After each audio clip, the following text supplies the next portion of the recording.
నమస్తే, welcome to Vikram TV. నేను ప్రియాంక. పాలకుల నిర్లక్ష్యం, ముందు చూపులేనితనంతో ఖమ్మం ప్రజలు తీవ్రంగా నష్టపోయారు. ఖమ్మం పట్టణంలో మెజారిటీ ప్రాంతం ముంపుకు గురైంది. అనేక కాలనీల ప్రజలకు కట్టుబట్టలు కూడా మిగల్లేదు. ఇంతటి విషాదానికి కారణం విపత్తు కంటే ఎక్కువగా గత పాలకుల అంతులేని నిర్లక్ష్యంతో పాటు కబ్జాలే కారణమని స్థానికులు వాపోతున్నారు. ప్రధానంగా ఖమ్మం ప్రజలకు వరద ముంపుకు 2 ప్రధాన కారణాలున్నాయని చెబుతున్నారు. ఆ కారణాలేమిటో ఈ వీడియోలో చూద్దాం. ముందుగా మా విక్రమ్ టీవీ ఛానల్ని సబ్స్క్రైబ్ చేసుకోండి. లేటెస్ట్ అప్డేట్స్ కోసం పక్కనే ఉన్న బెల్ ఐకాన్ని కొట్టండి. మొదటగా మనం చెప్పుకోవాల్సింది లక్కారం చెరువు గురించి. బల్లేపల్లి నుంచి న్యూ విజన్ స్కూల్ మీదుగా లక్కారం చెరువు అలుగు నుండి వరద నీరు దిగువకు వెళ్లాల్సి ఉంది. అయితే లక్కారం చెరువు చుట్టూ సుందరీకరణ పేరుతో వాక్వే నిర్మించారు. దీంతో ఎగువ నుంచి వచ్చే వరద నీరు లకారం చెరువులోకి వెళ్లడానికి అవకాశం లేకుండా పోయింది. సహజ సిద్ధంగా ఎగువ నుంచి వచ్చే నీరు చెరువులోకి వెళ్లే మార్గాన్ని మూసివేశారు.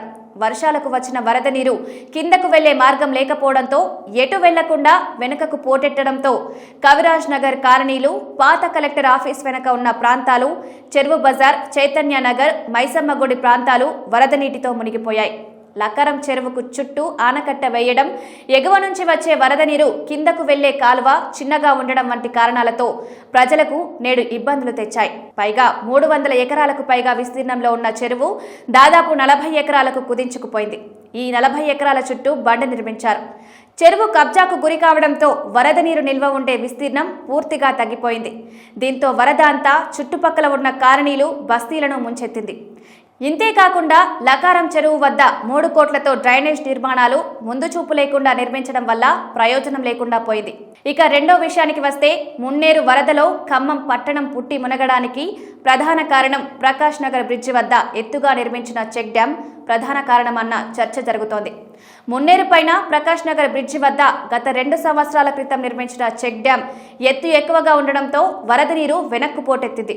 దీంతో కోటనారాయణపురం, ప్రకాష్ నగర్, మోతేనగర్, ప్రియదర్శిని ఇంజనీరింగ్ కళాశాల ప్రాంతాలు, టీచర్స్ కాలనీ, జలగం నగర్, కాల్వ ఒడ్డు శ్మశాన వాటిక ప్రాంతాలు, సమ్మక్క సారక్క, వెంకటేశ్వర నగర్ ప్రాంతాలకు వరద నీరు భారీ ఎత్తున చేరడంతో ఇళ్లన్నీ ముంపుకు గురయ్యాయి.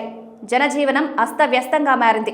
చెక్ డ్యాం ఎత్తు ఎక్కువగా ఉండడం వల్ల ప్రకాష్ నగర్ బ్రిడ్జికి 2 వైపులా వరద నీరు పెద్ద ఎత్తున వెనక్కి వచ్చింది. చెక్ డ్యాం ఎత్తు తగ్గించాలని ప్రజలు వేడుకున్నా కూడా గత పాలకులు పట్టించుకోలేదు. ఏం కాదన్న తీరుగా వ్యవహరించారు. ఫలితంగా నేడు ఈ ప్రాంత ప్రజలు తీవ్ర ఆస్తి నష్టానికి గురి కావాల్సి వచ్చింది. వరద బాధితులకు కంటి మీద కొనుక్కు లేకుండా చేసింది. పాలకుల తప్పిదానికి ఖమ్మం ప్రజలు తీవ్ర ఆవేదనకు గురి కావాల్సి వచ్చింది.